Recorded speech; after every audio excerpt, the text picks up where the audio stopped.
Kenya is among 25 countries that have signed a joint declaration on mass housing. Dennis Otieno has more details on this and other stories in our business roundup.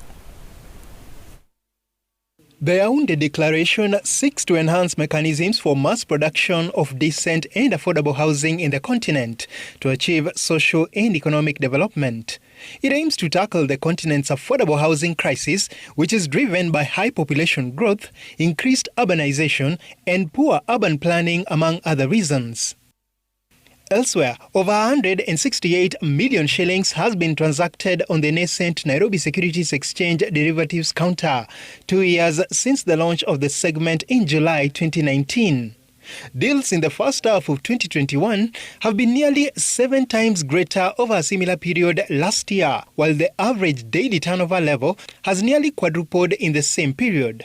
The derivatives are used primarily in hedging a position or speculating on the directional movement of underlying assets.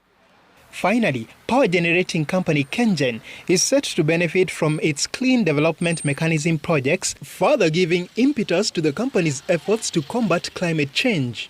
This follows the issuance of additional certified emission reductions for its All-Career 2 project by the United Nations Framework Convention on Climate Change.